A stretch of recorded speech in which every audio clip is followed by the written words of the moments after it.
This is Your Other Brothers Podcast.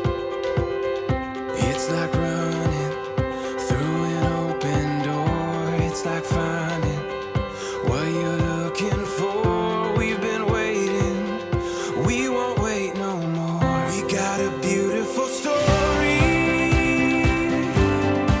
Every moment on and on. We got a beautiful story.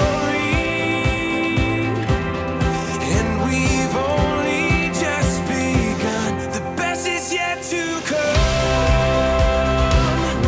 Welcome home, friends, to Your Other Brothers Podcast. We are a community navigating faith, homosexuality, and masculinity together. From a now very summery Jewel of the Blue Ridge, what's up, everybody? My name is Tom. I'm so glad to be here, and I'm so glad that we are back. Joining us today from the other side of the state, I don't know if it's summery over there. I actually think it's kind of rainy from what was told earlier. It's from the city of Oaks, our other brother, Ryan. What's up, Ryan? Hello, everyone. Yes, it is raining on and off here, so I'm going to apologize in advance for any sad rainy noises you might hear in the background behind my voice. I will do my best to edit out the rain, but you know me, I love the rain. We got to have a little bit of rain, a little bit of rainy dispositions are fine here, and welcome here. It's good to have you, Ryan, and coming at us from the handprint of God of Michigan, it's our other brother, Ben. What's up, Ben? Hey, Tom, as always, good to be here. It's 80, or it was 80 yesterday here too, so nice and warm. Yeah, we hit mid 70s here in the Blue Ridge. It was a fantastic, fantastic day. You guys, this is our first YOBcast in several months. It's been a while. It's been a couple months. Several is excessive. I think it's just been like 2. And it's good to be back. We had a nice little break, which I'm about to explain. If this is your first YOBcast, welcome. Welcome to the magic. And if you've been around and you've been waiting for and wondering where we've been, we just had a retreat. We had a virtual retreat a few weeks ago as of this recording. So a lot of my personal energy and a lot of other brothers' energy was going into that. And that was really fun. And after the retreat, I went on a solo retreat and I went to Seattle and the Olympic National Park and Mount Rainier. And I just had a grand old time.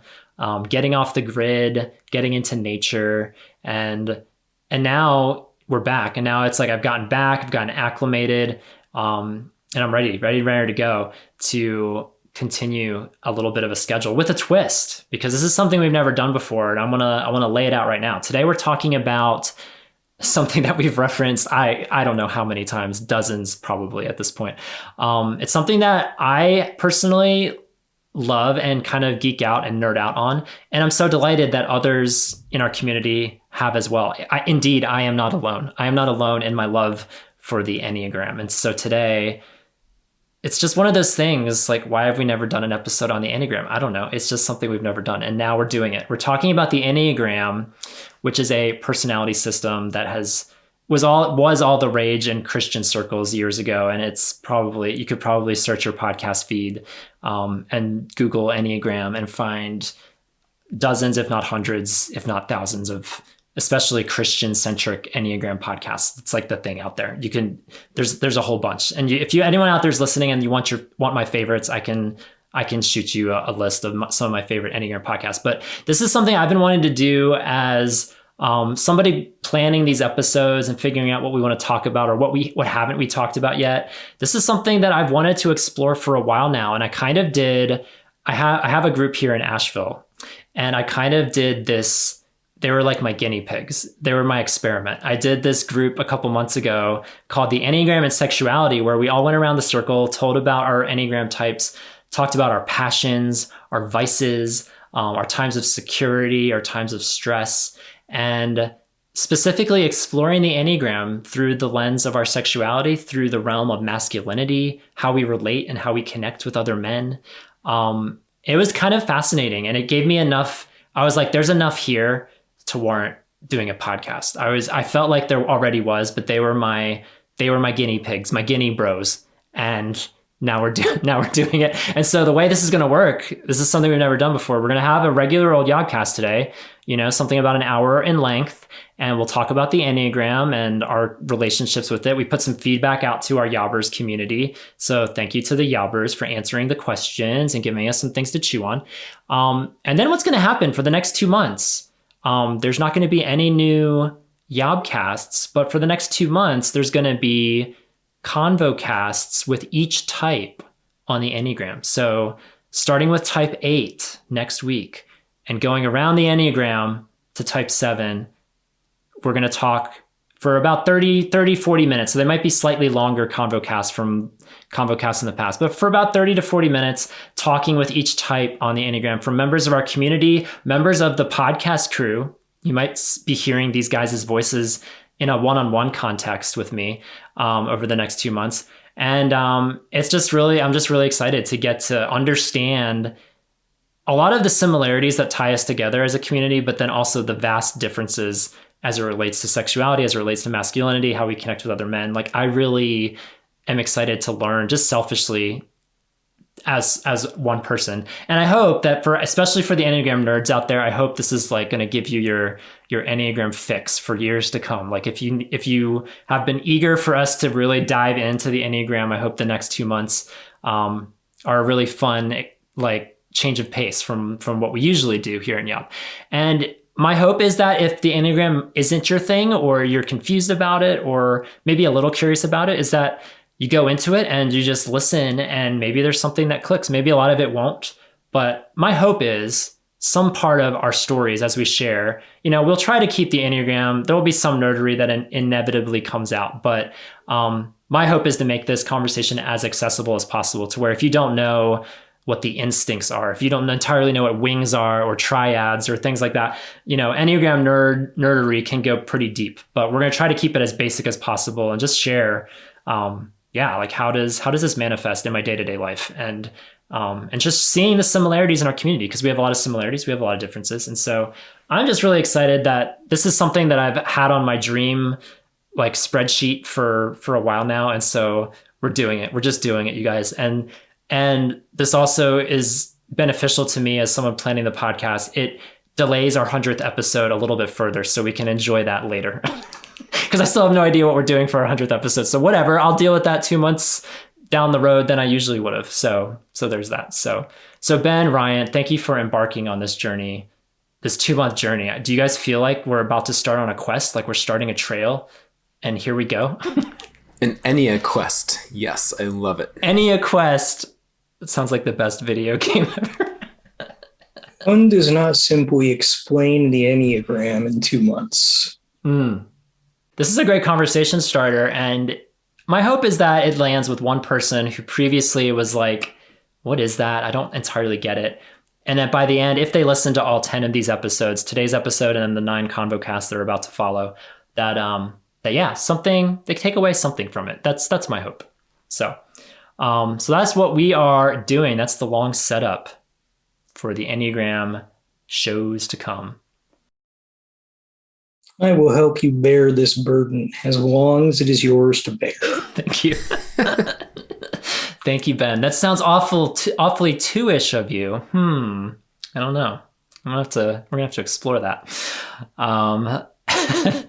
So that's the announcement. That's where we're going for the next couple months. Looking forward to what I'm really excited about is, like, yes, I'm going to get to talk with people that you've heard from, people listening that you've heard before in the past. But as far as I know, I've been putting the feelers out there, you guys. The schedule isn't completely set yet, but I would say I'm like 80% there of figuring out who I'm talking to for these 9 episodes.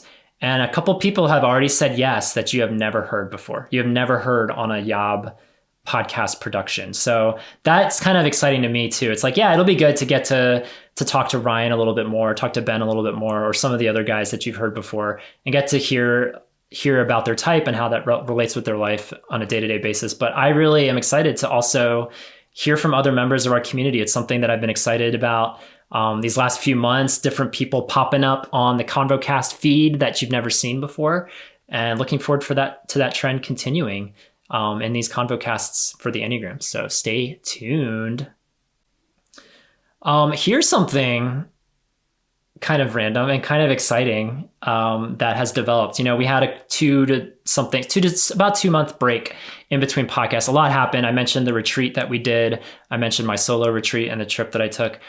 Something that has been brewing, something that has just been, slowly percolating, a little seed planted in the soil. Hasn't sprouted yet per se. I wouldn't use the language of sprouting if we're using a garden metaphor, but a seed has definitely been planted, and we've talked about it as a leadership team. We've started to talk about it amongst ourselves, and we're putting it out now to our listenership and to the community, and just going to trust that the seed goes wherever it's supposed to. If it's supposed to grow, then I have no doubt it's going to grow. That seed going to grow. But what we wanted to talk about, we've joked about it so much over the years, this concept of your other sisters, or as we would say it in our community, Yas. Just Yas. That is something we've joked about, and it's something I've seriously prayed about from time to time. Like, yeah, God, if there's a woman out there, if there's a group of women out there who would want to take on this thing, this community that's sort of like ours, but would also probably be very different from ours. If that's a possibility, if that could exist, then yeah, Lord, make it happen. And I remember mentioning it on a podcast, I don't know how many months ago. And I think my pastor might have mentioned it on a podcast that I did with him. And so it's kind of been put out there here and there. And it's been really fun. It's been a really cool process over the last couple of months to have conversations with one particular woman out there listening, who's been listening to our podcast for years now and loves what we do, big fan of what we do. And just decided to reach out one day, reached out to me, shared some of her stories, shared some of her heart. And I've been in a posture of listening and just trying to see, like, yeah, does this feel right? Does this feel like it has legs to it? Does this feel like it has roots to it? And I don't know definitively yes or no. It's still very early in this process and conversation, but what we did want to do is put it out there to the community that if anyone's listening, if you are a woman listening, or a woman listening, who would benefit from such a community of women attracted to women, whether they identify on the LGBTQ spectrum or otherwise, and they want to explore this idea with us. Like we're just looking for people who want to explore, essentially, is where we're at. If that's you, if that appeals to you, or that's somebody that you know and you want to pass this along to them, please do, because this is something it's something that one woman cannot do by herself, just like I could not do your other brothers by myself. This is something that we need multiple women to participate in, and we think there's potential. We think there's potential for it. And we just need to explore it, and we want to explore it. So we're putting it out there that if you are a woman, a woman that you think feels the call, feels interested in exploring the idea. Maybe the call is a bit of a strong label right now, but if it's intriguing to you, if it's something that you want more information on and want to talk about it, shoot us an email. We would love to just dialogue with you and pass you along to the right people. Just shoot us an email at our contact email, contact@yourotherbrothers.com, and go ahead and put Yas in the subject line, YOS, or your other sisters, something that makes it clear that this is what this is for. If you want more information, if you want to be having these conversations with us about starting a Your Other Sisters community for women, let us know, because I think that would be fantastic. Because you guys, like, Ben, Ryan, you guys have been around for years now. Ryan, you go back a little bit further, I believe, but like the idea of Your Other Sisters, like, has that entered? I'm curious, just because I honestly don't even know. Like, is that something you've thought about either seriously or semi-seriously, or wondered what it could look like? Or is that just like, I don't know, too out there, too visionary? There have been a couple of times that I've thought about it when I've run across a woman who experiences same-sex attraction. Just I'll end up pointing her to our site, and inevitably I'll get asked, well, is there something for women? And my answer for the longest time was no, but eventually it became not yet, but hopefully eventually. So yeah, I've had a few different times where I've thought about it. Yeah, I think a lot of the time when I talk to even men about Your Other Brothers, one of the kind of natural questions is there an equivalent for women?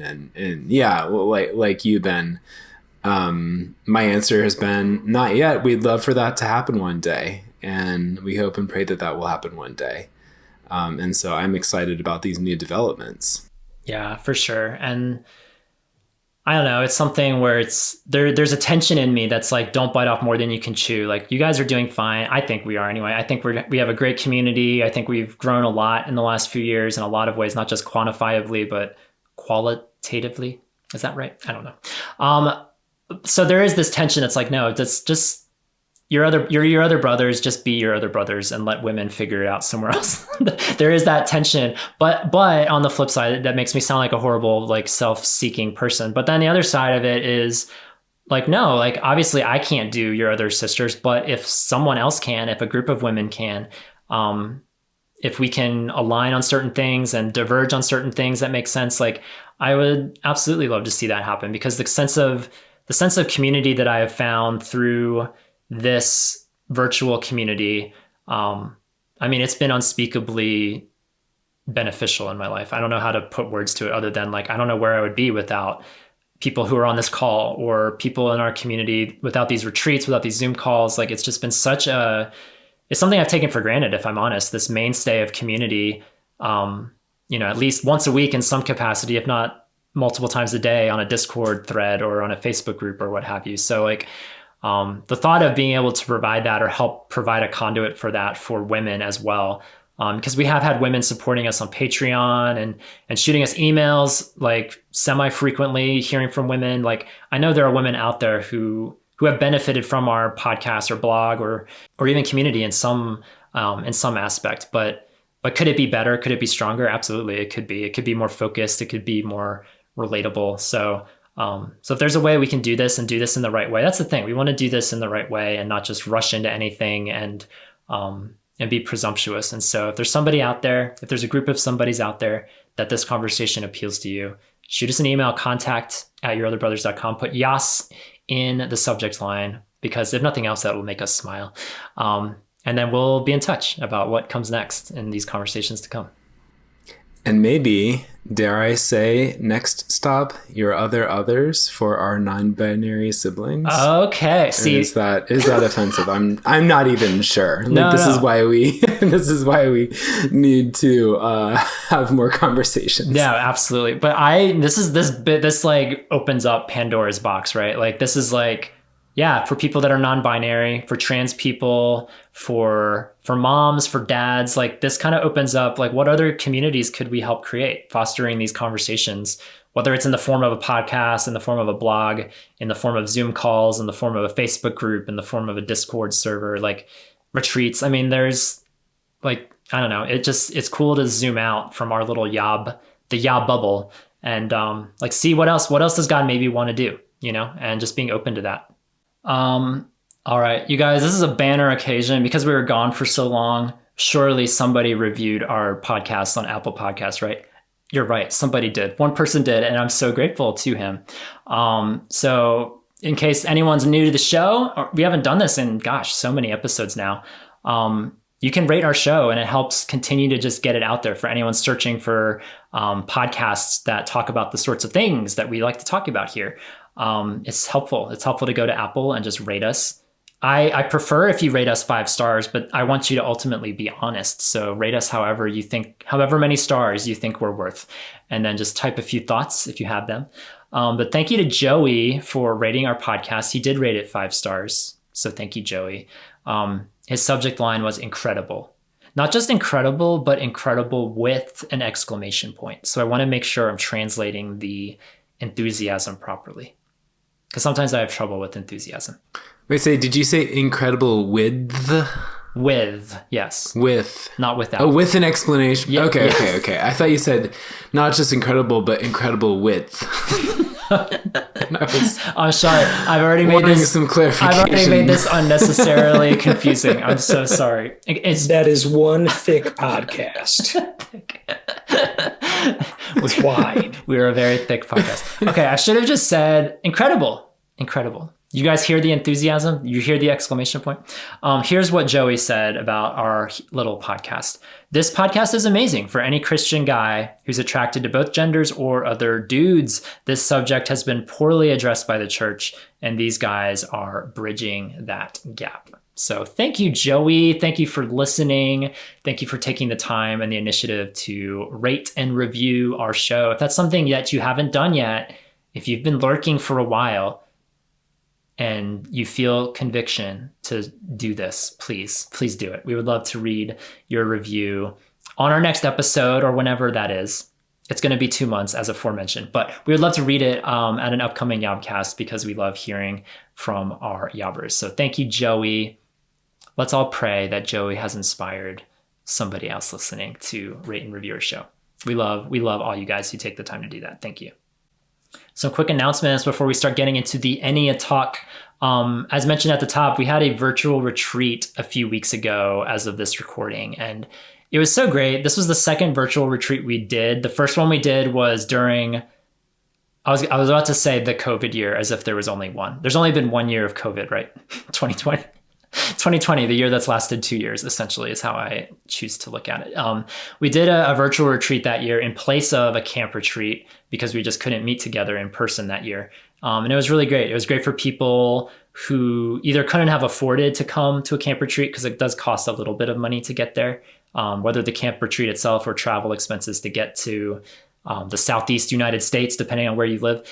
And then there's also the intimidation factor, that not everybody's just so easy able to gung-ho, jump on a plane, go to the woods with 50 dudes they've never met. Like that doesn't necessarily appeal to everybody, or it creates a sense of trepidation in certain people. And so the virtual retreat was a great experiment a couple years ago to just see people that you probably wouldn't have seen at a camp retreat and to get to connect with them on a more intentional basis, more than just on Zoom calls or some of the other things that we do online. Like it was just way more intentional.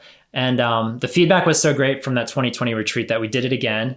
And we did it again, I think a little bit better. I'm speaking from my vantage point, but I think we did it a little bit better. I think we corrected some things, and it wasn't a perfect weekend by any means, but we got some good feedback from it again. And the thing I wanted to comment on was that we had so many new people. It was our newest bunch of attendees that we've ever had at any of these retreats that we've done. And we got to talk a little bit about it on the podcast leading up to the break.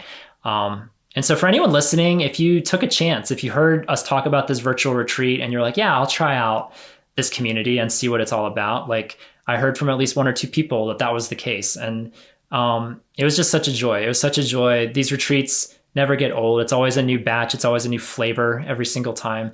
And so if you were there, if you contributed to it, thank you for coming. Thank you for investing a weekend of your life to be glued to a computer all day, all night. It was fantastic. It was great.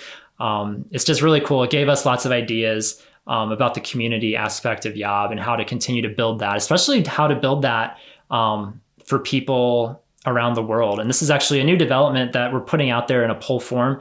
For anyone that's already pledging on Patreon, or if you're about to pledge on Patreon, if that appeals to you, there's a poll on our Patreon page about doing Zoom rooms that are not just focused on the East Coast, because ever since we started doing Zoom calls for certain people pledging on our Patreon, those have always been very East Coast centric, usually starting around 8 o'clock or 8:30 p.m. Eastern Standard Time, or Eastern Daylight Time, if that's a thing. And it's always been heavily favored. If you live on the East Coast or in the Midwest, like it's heavily favored toward you versus if you live in California, or if you happen to live in the UK or in Africa or somewhere else in Europe. Like it's not as easy to hop onto a Zoom call during those times that we meet. And so something that we're just going to play around with and see what happens this summer is Pacific Coast and British, which I think is called Greenwich time. Please correct me if I butchered your time zone. I think it's Greenwich, the Greenwich time zone or something. I think it's Greenwich. I'm sorry. Did I pronounce the W? Greenwich. I would yield to you. I'm not a real British person though, so don't. You did use a British accent a little while ago on the YOBcast though, for those that listened to that. It was highly offensive and shouldn't be published. Yeah. So if you listen to the YOBcast, you can listen to Ryan's British accent. It's great. Yeah, Greenwich. That sounds better. That sounds right. We're going to try out some Zoom calls on your local times, your local evening times. And we're going to just see. We're going to see what happens. We're not going to overcommit. We're going to see if people show up. I mean, that's the thing. If people live on the West Coast or live across the pond and they want to show up to these calls, then we might have something. We might be able to take that and run with it.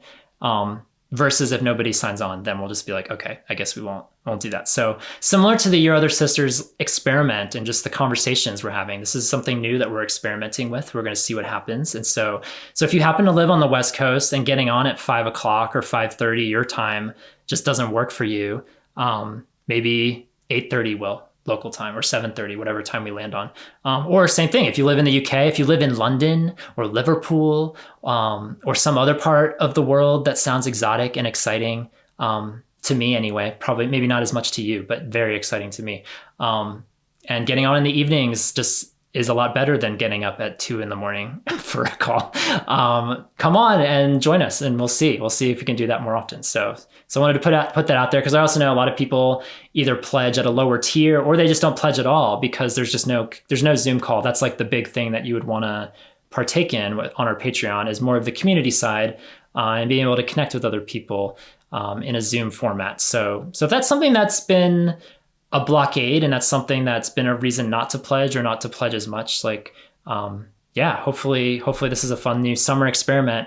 My goal is to like do this. This is such a season of experiments for the length of these ConvoCasts and for the next couple of months of summer as of this recording. Like, just want to try out new things, see what works, course correct as necessary, but hopefully we'll have, I don't want to put a number on it, but hopefully we'll have a few people that, can and want to show up to these. So we would love to have you if you live anywhere on planet Earth, basically. Surely between California and the UK, like, hopefully that appeals to way more of a population than just like Kansas City to Philadelphia, And since this is the last time I'll be able to announce this for a couple months, Book Club is ready and rolling. It's continuing. It's been great.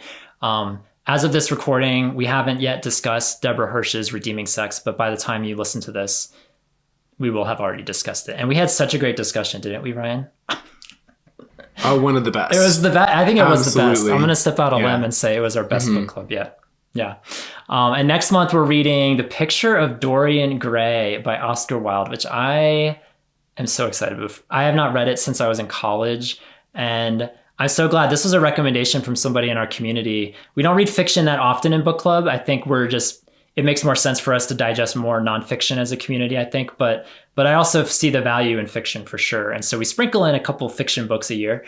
And I'm so glad somebody recommended this, because I think there's a lot of themes that will resonate with our community. I know it resonates with me. And so I'm excited to read The Picture of Dorian Gray. We'll have our discussion on that June 15th. So if you are already a YOBber pledging at that tier, or if you're interested in joining, we would love to have you for that discussion next month. And as a sponsor for this episode... Ooh. Can I guess? Yes, please. Is it Enya? Oh, Enya would have been a great sponsor. I did not hear from Enya. Maybe we're saving. Maybe she's waiting for episode 100. Okay, yeah. Let's go with that. I don't want to assume why Enya hasn't reached out to us yet after 95 episodes, but maybe, right, who knows? Maybe she's biding her time. My hope is that when the 100th episode rolls around, we hear it from like out of the woodwork. Like we get so many sponsor requests. That's my hope. We'll see what happens 5 episodes from now, however many months down the road that is. No, it's not Enya, but sponsoring this episode of the Enneagram is Boxes. Thank you, Boxes, for putting things in their place. You serve a purpose. Boxes serve a purpose. They keep things safe. They keep things packaged. They keep things exactly where they need to be. And most importantly, they keep things inside. They cannot escape. They cannot get out of the box. Once you are in the box, you are in the box. There's no holes. There's no cracks, no crevices. And we always know where to find you. Yeah. So just stay in your Enneagram 9 box and don't you get out. Stay right there. So I know what to look for. It's funny because this is, thank God Boxes sponsored us, because it's a great segue to a quote from Ian Cron, who's like, there's like a grandfather and a grandmother of like Enneagram podcast dumb. They wrote a book together, Ian Cron and Suzanne Stabile. Those are some names that if anyone knows about the Enneagram, you probably know those names. Either you've read The Road Back to You, which is a really popular book, or you might listen to either of their podcasts, or just know about them through the Enya vine. Not the Enya vine, the Enneagram vine. That's another vine altogether. Because the knock on the Enneagram is that, and with any personality system, like whether it's Myers-Briggs or whatever the other ones are, the big knock on it is like, oh, it puts you in a box. It like gives you an excuse to just behave the way that you behave and that you never change, and that it kind of just creates a lethargy, or it creates this feeling of stuckness, like you just don't change, which I couldn't disagree with more, but we'll get into that as this conversation unfolds. But here's what Ian Cron had to say about that concept. He said this: the Enneagram doesn't put you in a box. It shows you the box you're already in and how to get out of it. And so it gives you language to understand, like, why do I see the world the way that I see it? Why do I behave the way I behave? And it's not about staying there. It's about, like he says, it's about getting out, and it's about escaping what a lot of people will blame the Enneagram for, which is restricting you. And it's true for my life. Like I've experienced, I'm not going to talk a whole lot about my fourness here today, but I've experienced so much growth recognizing the way that I am wired inherently, the way that I am, being conscious of that. And then sometimes, honestly, a lot of times doing the opposite of what I feel inclined to do, even though it's uncomfortable, but it creates a sense of growth. It creates a sense of momentum that if I wasn't aware of that, I would be stuck in my box, just like he verbalized so eloquently. Ian Cron is also a fellow 4, so I have special adoration for for him. So a quick overview on the Enneagram. I'm going to take a lot of content today from this website called Truity. I think that's how you say it. Truity.com. I bank with them. Oh, No, are they a bank? Oh, Truity. Okay. Yeah, it's not the bank. They're like a, you go to truity.com, and it's like not a sponsor of the show, but they like, they do Myers-Briggs testing. They do Enneagram testing. It's a lot of like business, like coach, like not coaching, but it's like kind of just giving you tools, like whatever your group is or whatever your thing is, whether you're an individual or group, it kind of gives you just language. And I don't know. I'm representing Truity very poorly right now, but they didn't sponsor the show. If they want to sponsor the show, I could give them a glowing recommendation. But I've used their website for Enneagram testing, because there's all kinds of tests out there, which I'll talk a little bit about the effectiveness of Enneagram tests. But it's the best test I have found personally of all the tests that exist out there. And they do a pretty good job summing up, describing all the types and kind of laying it out as we're about to here today.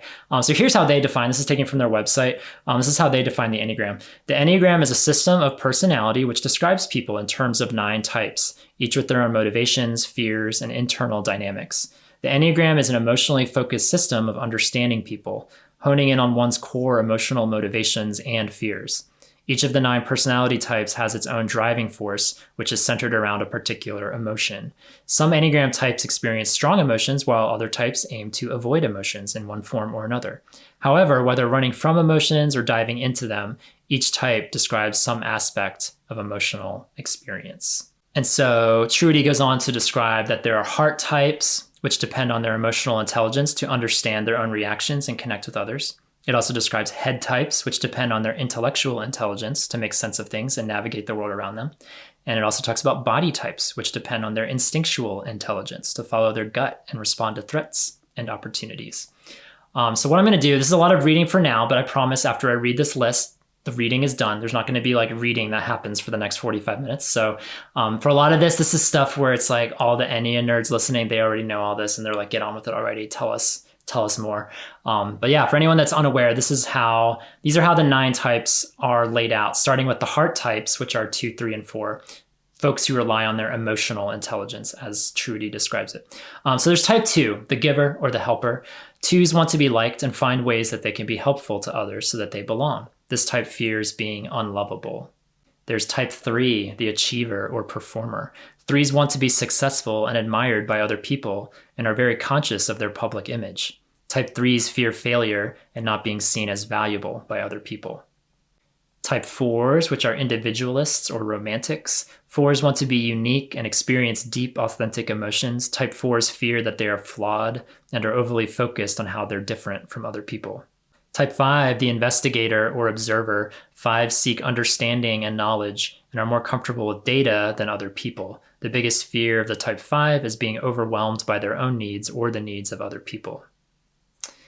Type 6, the loyalist or the skeptic. 6s are preoccupied with security, seeking safety, and they like to be prepared for problems. For the type 6, the greatest fear is being unprepared and unable to defend themselves from danger.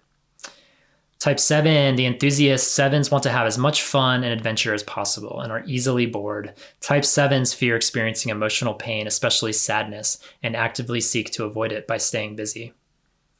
Type 8, the challenger. 8s see themselves as strong and powerful and seek to stand up for what they believe in. The greatest fear of the type 8 is to be powerless, so they focus on controlling their environment. I forgot to say that 5, 6s, and 7s are part of the head triad, which relies on intelligence, intellectual intelligence, sorry. And then these 8, 9, 1 are part of that body triad, the body types, which rely on instinctual intelligence. So type 9, the peacemaker. 9s like to go with the flow and let the people around them set the agenda. Type 9s fear pushing people away by prioritizing their own needs, and they tend to be passive. And then type 1, the perfectionist or the reformer. 1s place a lot of emphasis on following the rules and doing them correctly. Type 1s fear being imperfect and can be extremely strict with themselves and others.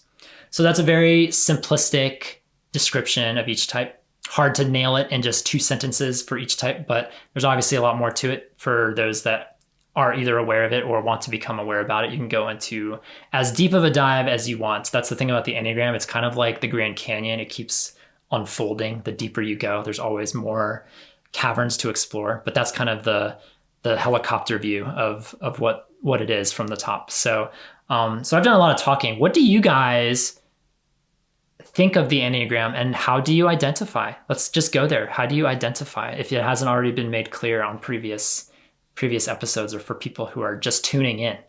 I'll go first. So I am a type 9. That was the peacemaker. And I'll just add in a little addition to Ian Crone's box observation. And that is that I think the Enneagram, I think he makes a good point that, in order to escape the box, you have to see the box, right? But the way I explain the numbers of the Enneagram to people, the types of the Enneagram, it's like colors of the rainbow. You look at a rainbow and you say, oh, there's the red, there's the blue, there's the green. Are there really 7 colors in the rainbow? No, there are infinite colors in the rainbow. But we have these 7 kind of ways to talk about the colors, these 7 sort of labels for the colors. That's helpful because I don't want to have to tell you, oh, that was a very beautiful color of, the wavelength 450, millimeters, whatever. Well, I don't. Or using the hex code of right, 6X HXYB. Yeah. Yeah, it's nice to say, oh, that was a lovely shade of red. Mm-hmm. And no one believes that there's only one shade of red, right? And similarly, there's a million different kinds of type 9, there's type 9s and we are all alike in a lot of ways. And it's useful to have that label, but also I don't think I'm in a box as a type 9. Mm-hmm. One pattern with type 9s is that type 9s often will just be able to lay in bed for hours in the morning. They don't have a lot of motivation to get out of bed and do stuff. But I'm a weird type 9 in that I just get bored after 15 minutes and I have to get up and get started with my day. So right, I identify as a 9, but I don't think that puts me in a box, and I also don't think that gives me excuses for being lazy, which is kind of one of the weaknesses of 9s. Mm-hmm. I think as Ian Crone says, it helps me to see. I think some of the challenges I face with laziness and energy. Yeah. I love that rainbow metaphor. I've never heard that before. I'm going to totally steal it. Were you influenced by the rainbow on my shirt or no? I mean, I thought of that messaging? before I saw your shirt. So, but I'm glad you wore the shirt to bring a visual aid. Yeah. You guys, to me, but not our listeners. Sorry. Yeah. To our listeners who can't see me right now, I'm wearing the gayest shirt I have, which is not very gay, but it says Pennsylvania on the chest, and then there's a rainbow going across the Pocono Mountains, basically. And it's like my little dabble. This is as gay as I'll get. At least this juncture. Maybe in the future I wear more rainbow type things, but this particular shirt brings me a lot of pride. And hey, it's almost Pride Month, so We did a Pride Month podcast for anyone wants to go back to the archives during these next 2 months of Enneagram insanity on the YOB podcast network. Yeah. Check it out. Don't worry. We have beaten the Pride Month topic to death. So Go back and re-listen. nothing to add at this point. Nothing to add, unless we go to Pride, which then maybe we'll have something to add after the fact. But Ben, you have a unique vantage point. The rumor is you're not sold yet on your type. Is that true? Or are you sold? Do you know what you are? Who are you? Well, first, warning, I talk for a living, so I could talk about this for a while. Let me start by saying the first time I ever heard of the Enneagram was during a job interview. I was, trying to apply to be a youth pastor, and the pastor was a really great guy, really exciting. He's like, "Hey, have you heard of the Enneagram?" And I said, "No, what's that?" And his face fell. And it was at that point I knew I wasn't going to get the job. So, my first experience with the Enneagram was of not knowing it, not getting a job. Obviously, that was the only reason. So there's a little trauma there, a little bit of trauma. Now, I actually tend to like the Myers-Briggs more than I like the Enneagram because I tend to view things through how people interact with one another. And I would say the strength of the Enneagram, though, is how do you interact with yourself? How do you understand yourself? So I'm starting to get more comfortable with it, especially as I've done a lot of my own self-work, self-personality work, and taking counseling classes. I'm like, oh, yeah, I guess the Enneagram is useful there. Now, as far as what my type is, one of the things we didn't get into in the intro was the idea of that people have their wings, like a 2-wing 1 or 2-wing 3. Your wing is always on either side of your dominant number. But there's another thing, and this is if you get into the nuance of the Enneagram a little bit more. There are triads within the Enneagram, and your triads are your top 3 numbers rather than your wings. So for some people that might feel like, well, maybe I'm a 2 because I really value strong relationships and caring for people, but I really feel like a 6. I'm really loyal to people, but I feel like they're going to leave me. And somehow those things seem to overlap. It makes sense if your triad of numbers happens to be, very similar 3 high scores of things that might be even almost opposite on the Enneagram. So for me, I think I've nailed it down to my triad being 2, 6, 9. There you go, a 2, 6, 9, which is not an uncommon triad for people. Mm-hmm. So there you go. It's interesting how, and I'm kind of glad we have somebody on the podcast who's not like locked in, who's intrigued by it, prefers even something else. That was very disheartening to hear, but I understand your logic. But it's funny because I've heard from 2s and 6s, for some reason, those have been the most interchangeable that I've heard over the years. Like there have been so many people I've interacted with trying to figure out their type and trying to figure out what aligns most with them. And they're reading the descriptions and so many times, it's happened so many times where somebody doesn't know if they're a 2 or they're a 6. And there's just a lot of similarities overlapping those 2 types in particular. For whatever reason. So the jury's out on what you are, but maybe throughout this conversation, Ryan, maybe we'll help him come to Jesus and we'll help him find his true identity in the Enneagram. Ben, you're a 6. Okay, Ryan. I'm skeptical of that answer. Ryan has decreed it that you are a 6. Point in case. We'll see what happens. But so on this show, then we have, and I identify as a 4, as I am always keen to disclose. So I'm a 4, the individualist romantic. Something is deeply flawed with me, and you guys can't convince me of anything otherwise. So 4, 9, and a 2, 6, 9 hybrid, 3-headed monster, one of those. I'm curious. Well, I'm not going to pose this question because I think you guys already know the answer, but I put it out to our community because I wanted to, and we've been doing this for years now, is having a poll in our community to figure out what Enneagram types are drawn to our community. Like how do you guys identify? And so we have 2 polls going. We have one on Discord and we have one on Facebook, and they're slightly different. So the one on Discord is easy to keep track of with our current members. So that is up to date as of this recording, as far as who is in our community and who has voted in that Enneagram poll versus the Facebook poll, which goes back several years, people who are no longer in the community, but were once drawn to the community. They voted. There's no way to like remove their votes, basically. So that's kind of maybe a more like, I don't know if accurate's the right word, but it tells a bigger picture, I guess, of more, there's just more data there as far as people who have joined our community in years past, but aren't here anymore for whatever reason. So I wanted to read the results and just let people know, if they weren't already aware, these are the types of people, specifically the types of men that are in our community. As I read those descriptions, for anyone that's listening that's not in our community, if you've been curious about the makeup of our community, this is the makeup, this is the rundown. And I'm going to read back and forth between Discord and Facebook. They're very similar. They're off by a couple points here and there, but pretty similar. So our top type on Discord is indeed the type 4. 24% of our community who voted on Discord is a type 4, contrasted with 20% on Facebook. So, roughly 1 out of 4, 1 out of 5 people you run into in the Yobbers sphere is a type 4. Is basically a carbon copy of yours truly. No, there is a gradient. There's a gradient, like Ryan said. Birds of a feather. Sparrows of a feather. So that's type 4.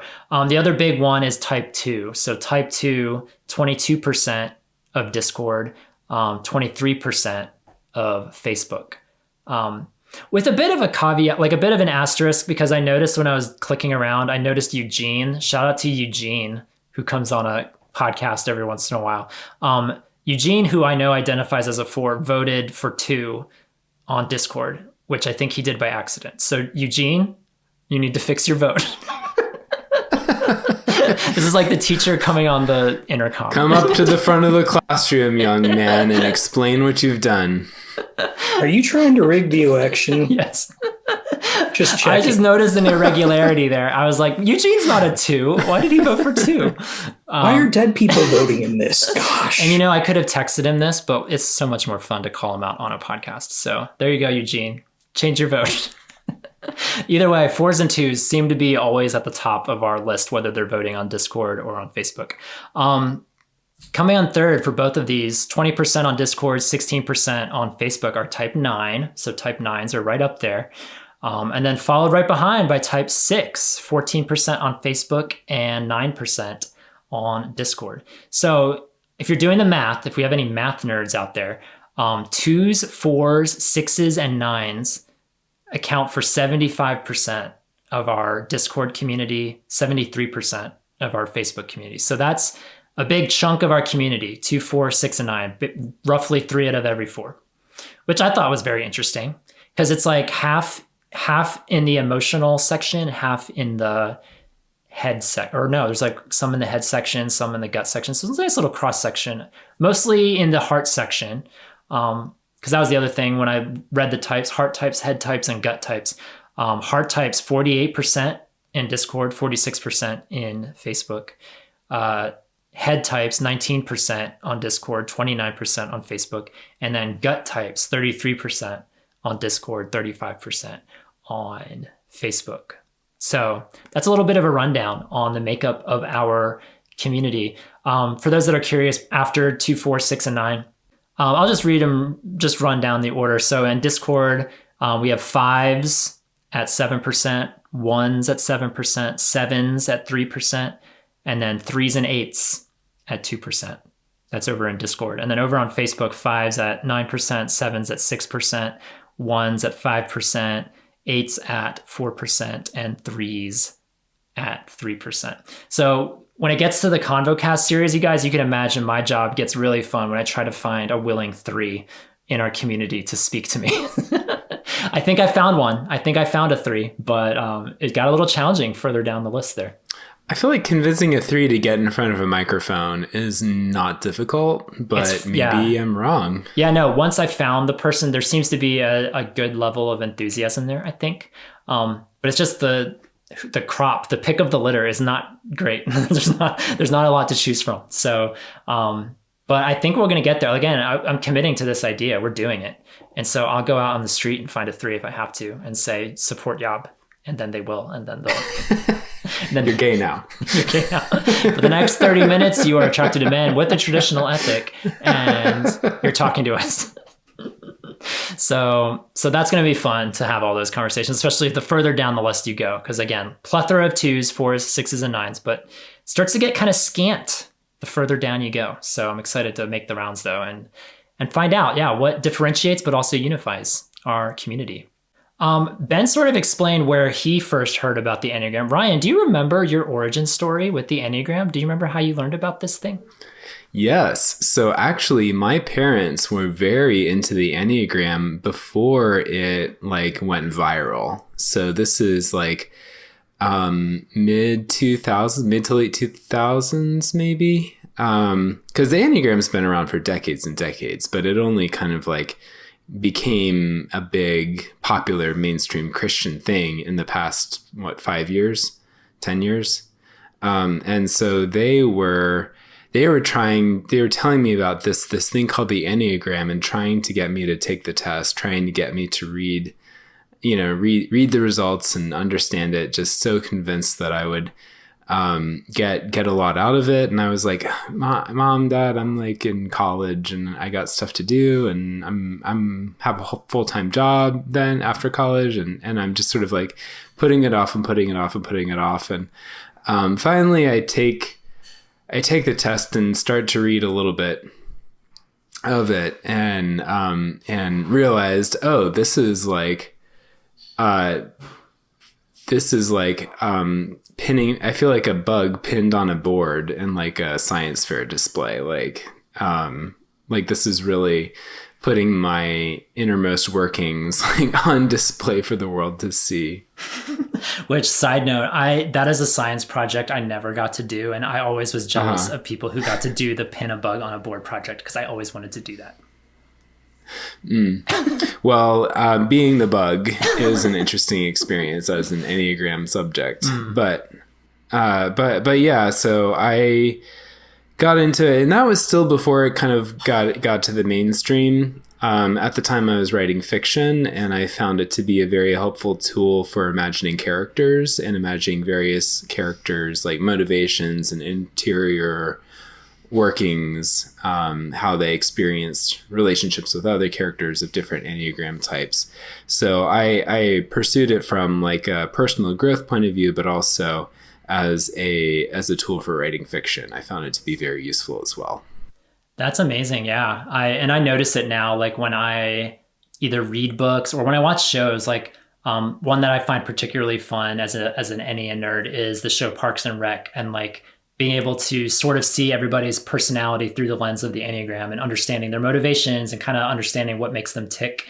I think that show does it really well as far as honing in on, I don't know if they had Enneagram as a foundation of scripting that show and fleshing out these characters, but it feels so clear to me that they knew exactly how Leslie Knope was wired and exactly how Ron Swanson is wired. And that's just, you can read all kinds of articles and things out there about Enneagram and Parks and Rec, but yeah. Yeah. And I mean, for me, I realized if without the Enneagram, without this tool, all the characters that I write are just going to be 9s, because that's all I know. And so the Enneagram, I'll probably wind up talking about this later, but really expanded my imagination for how other people might think. Ooh. And when you launch your fiction podcast on the YOB Podcast Network, you can flesh out those characters as you narrate all of your characters. I want to see you portray a type 4. I want to see a type 4 through the eyes of Ryan. That would be so lovely. That's great. I have dabbled in fiction myself, and that is a helpful tool as well. I learned about it from a friend who told me about it. I remember the year, you guys. The year was 2011. Oh, by the way, the one thing I wanted to say, I was jealous of the bug project, but I was also jealous when you're talking about how your parents turned you on or told you about the Enneagram. My heart sank because I have been trying to get my parents, my lovely parents, if you're listening, please figure out your Enneagram types. Let's have Ennea conversations. That's my dream. My family, my brothers dabbled a little bit. My sister, I think, has dabbled a little bit, but I think my parents could care less about all that. So there's a spark of envy. That's my thing. That's my vice. I felt it. I felt my envy sparks flying as you're talking about Enneagram conversations with your parents, because that's all I want. But no, a friend told me about it in 2011 because I remember the apartment I was living in. I remember us pulling up the website on the coffee table. I see it so clearly. It was such a beautiful day in Southern California where I was living at the time. And he told me Enneagram, and my first thought was Enneagram. And I started spelling it in the Google, ANYOG. And he's like, no, not any. And so then I had to spell it correctly, ENNEA. And I took a test. Something I wanted to say about tests, I think tests are a great starting point, but I feel like they never really get you there. Maybe never is a strong word. I feel like it's always a starting point. When I tell people, obviously I recommend the Truity website, and I think they have the best tests that I have found. So we'll link that in the description if anyone wants to take, 10 minutes. It's a fairly, it's not like a 3-question quiz. I think it's like 50 or 60 questions, something like that. But it gets you somewhere. Like it'll tell you what you scored highest in, or it might give you your top 3 or your top whatever. But my recommendation is, take your top 3. If it gives you 3 answers, like research them and check out. I always, as a darker person, I'm like always go to the dark side. Like when you're an unhealthy human, which of these types kind of strikes the deepest chord in you where you're like, oh yeah, I have behaved in such a way, or I have felt those feelings that are described. That's been helpful for me. Because honestly, it was so instantaneous. When I took that quiz, I forget which website I used at the time. I took a quiz, 4 was my highest. I started reading about it and I was like, okay, yep, this thing is magic, because it's like reading my journal. Like I've been journaling my whole life and I'm reading about all the things about a 4, which is envy and inadequacy and something missing. That's a big theme about being a 4. And so for me, it was pretty clear from the start, but I also understand people like 2s or 6s, for instance, or 9s. I know a lot of 9s have trouble landing on their 9-ness, the way that they're wired. And so that's my recommendation is, click around with your top couple responses, dive as deep as you wish. But it's been super helpful for me to learn, to not only learn how I'm wired, but then to zoom out for myself, which is difficult, and to realize how other people are wired as well. I think one of the reasons why some people can fluctuate back and forth, and this is thinking about personality in a broader sense, and formative experiences, is a person when they're, taking the test, are they operating out of a place of abundance where things are going well in life? Or are they perhaps, in a place of lack and scarcity? Because we behave differently, depending on whether we're in scarcity or, overabundance. And so some people, depending on their mindset, might test differently at different times too. And I think it's just really difficult to test for. Like, you can, I think Myers-Briggs is hard enough to test for, but Enneagram is such a deep, it's a system that resides like so deep in our internal workings that it's almost hard to see in ourselves and answer test questions about it, right? To go back to the box analogy, it's like you're in this dark box with no light, and the test question is like, is the box yellow or blue? Shout out to Boxes sponsoring this episode. We're going to give them as much love as we can. Yay, Boxes. I put it out to our community. Why do you love the Enneagram? Why do you love the Enneagram? And loved what people said. There was a lot of themes that came up again and again by the people that answered. So thank you, Yobbers, for answering that question. One person said, the Enneagram is useful to help see why others have different priorities than myself, and they help engender empathy toward those who look at the world with different lenses. Similar to that, someone said, it's given me a completely new way to view myself and others, especially when it comes to showing grace. It's given me a language and a framework to understand myself and others better. Someone else took that and expanded upon it. It helps me love others and understand other people better. Knowing that a friend displays the characteristics of a certain type makes it easier to care for them and also not be as hurt when they act in a way that is different than my own. Any Enneagram 8s listening? That's been extremely helpful to me with my dear beloved 8 friends. That's gone a long way. If you know anything about 8s, I love 8s. 8s are great. Someone else said this: it removes the mystery and resentment that often arises in relationships and gives empathetic, positive language for drives and ultimate reasons for a decision that I may not at first be privy to. Yeah, so that theme just keeps coming up again and again and again, the sense of empathy, the sense of understanding, not just how you're wired, but like your friends, your people, your loved ones around you. Yeah. And I like the way that one person said it helps you view things charitably and positively. Like, without the Enneagram, I might think of one of my 6 friends and think like, oh, you're just so anxious and fearful and cynical. But the Enneagram helps me see that, oh, they're on the alert for threats because they love me, like it's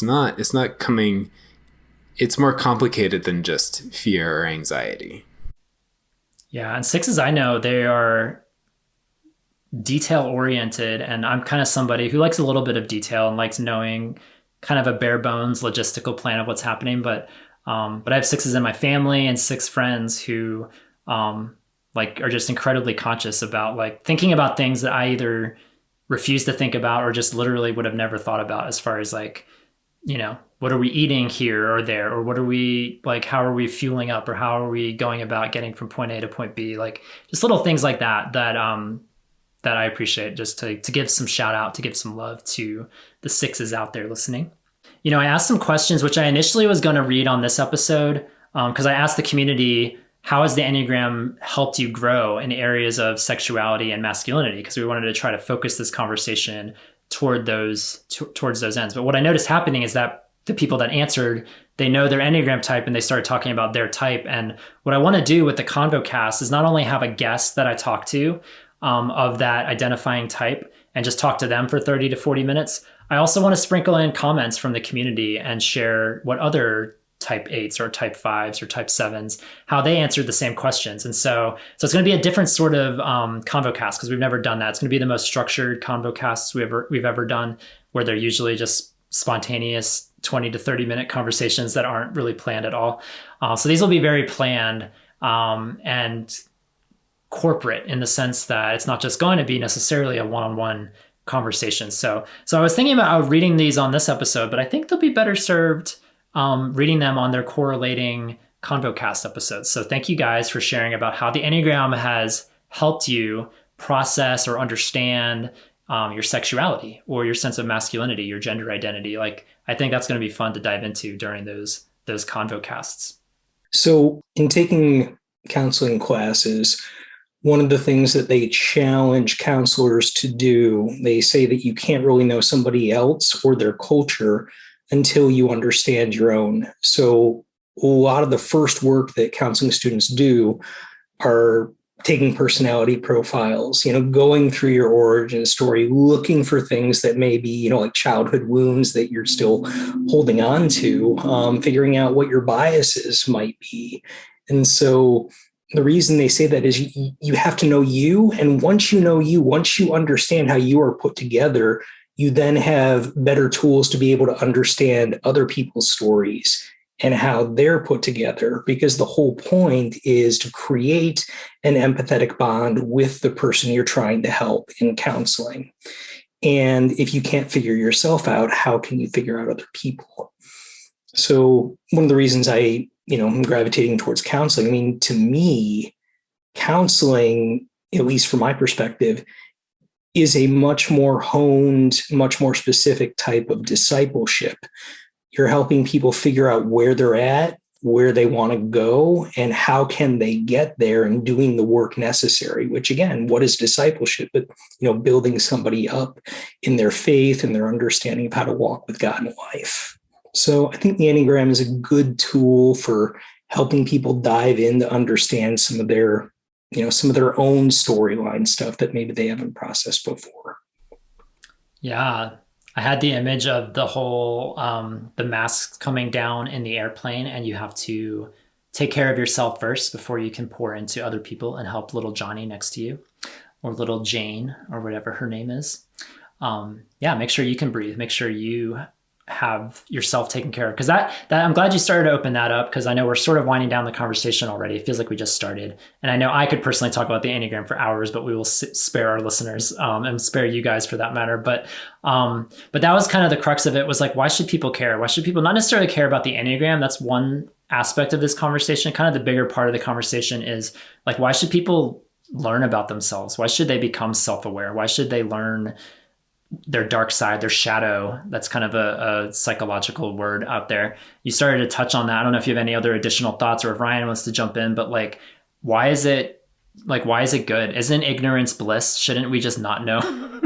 Wouldn't it be easier to just not know my dark side, or to go about life just kind of being ignorant of that, or just not making it a bigger deal than it is? Because I think that's a big knock against personality types, is blowing things out of proportion or magnifying, which I've had to rein in. Like I'll own up to my like specialness and feeling like I'm missing something. Like I've played that up countless times over the years, and that's something I've had to just be conscious of, and how that affects other people around me, to not make that, bigger than it is, basically. So I'm curious if there are things about, just the Enneagram, or just in general your journey, whether you've been in counseling and therapy or not, just being able to learn about your wiring, that has been a good thing. Like you're glad that you know.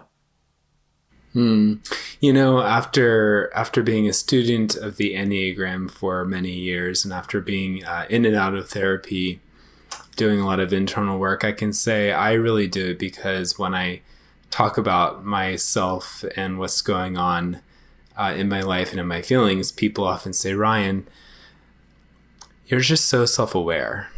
So I really just do it for the glory. Ryan, you're so self-aware. What a great, do you take that as a compliment? Do you enjoy being called self-aware? Yeah, I don't know what to say in response. That's so unique. So I don't know. I was just being facetious, because I guess maybe to me the question sounds like, what's the whole point of improving yourself? And my answer is, well, because you improve yourself, like you really do like grow. And I don't know if anyone else has ever felt like I just wind up at square one over and over again in my life in certain ways. And that internal growth is kind of how you break the pattern for that. You say, okay, I'm back at a very similar place, but it's not the exact same place. I've learned something because I sat down and I reflected, and I considered why I did what I did, and I've learned a lesson from that. Well said. The thing with nines, for a nine to say, I'm doing it for the glory, is funny, but at the same time, it speaks to who a nine is. Marie, for the longest time, wasn't sure what she was, and eventually realized, oh, I'm a nine, but I don't. And the reason I know that is I don't feel like I have my own needs or my own personality. I'm whatever anybody, needs me to be when I'm around them. And it was like this light bulb moment for her to go, oh gosh, I do have my own awareness of myself. So for nine to do something for their own glory, congratulations, you realize that you actually have glory. Thank you. Ryan, you have glory. Ryan has glory, everybody. Hashtag it. Ryan has glory.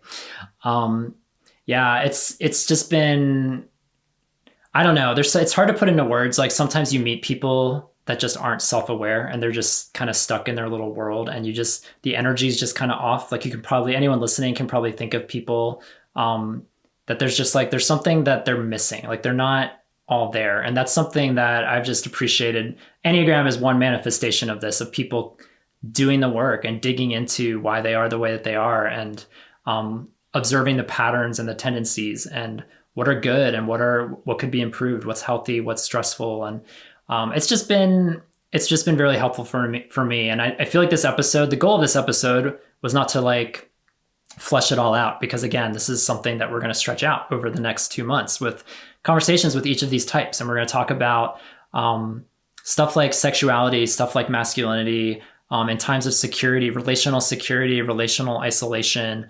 How does your type manifest? What are your behaviors? What are your motivations?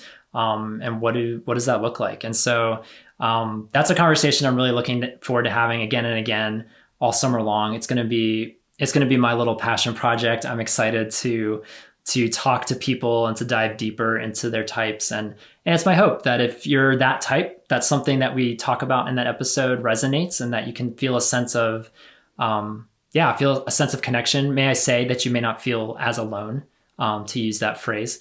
And then hopefully illuminating too for somebody who's completely wired differently. I had to read this one comment because there's a lot of Yobber comments I didn't get to read on this episode. But when I asked a question to the community about, has there been any big Enneagram revelations about the way that someone else is wired compared to you? So the way that they act or the way that they're motivated versus the way that you are. And I just love how this person put the comment.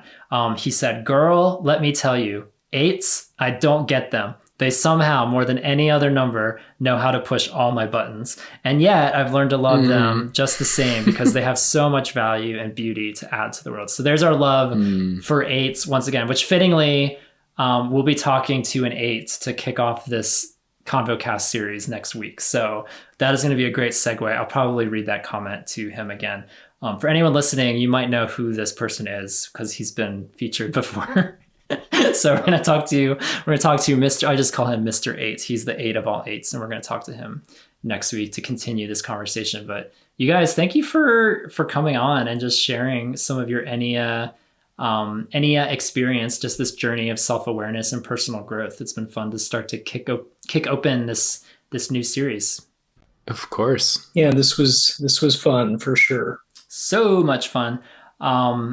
If you guys have any thoughts on the Enneagram, before we really have thoughts on the Enneagram, if you want to leave some thoughts on this episode, go over to our podcast episode page, yourotherbrothers.com/podcast. Check out the episode 95 post on the Enneagram. Tell us your type, tell us your history. I'd love to just learn, how did you get connected with the Enneagram, and what was like, maybe just to simplify the conversation, because there will be plenty of episode posts in the future about all the specific types, but just to keep the helicopter view of the Grand Canyon, what's been like your biggest takeaway with becoming familiar with the Enneagram?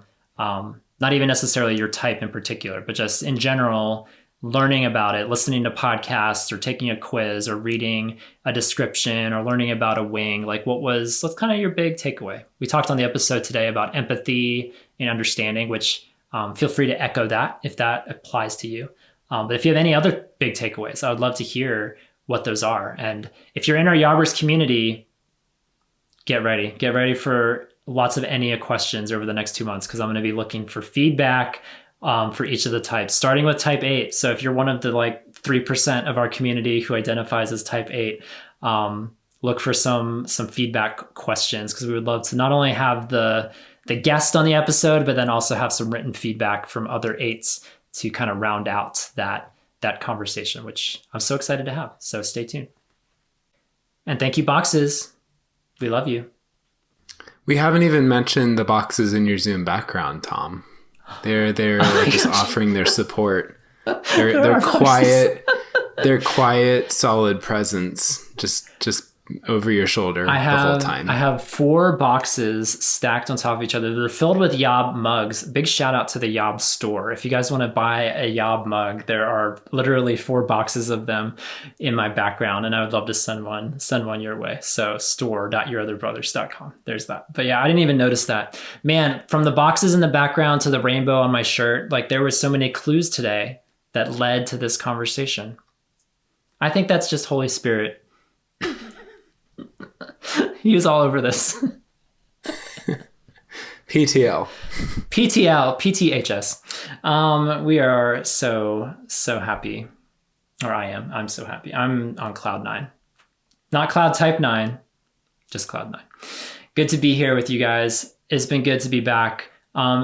Stick with us after this Enneagram series. We'll go back. We'll get to episode 100 of the YOBcast. We'll get back into a regular flow again, I'm sure. But for now, it's a summer of Enneagram joy and goodness, and I look forward to going down this journey with you guys. So that's all for today. For all your other brothers out there of all types and all stripes and all colors, my name is Tom. I'm Ryan. I'm Ben. Reminding you that you are not alone. Even you, type 8s, you are not alone. Even the sparrow finds a home. See you next time, everybody. Goodbye. Bye. Thanks for listening to Your Other Brothers podcast. Our show is edited and produced by Thomas Mark Zuniga. If you enjoy our show, consider rating and reviewing us on Apple Podcasts.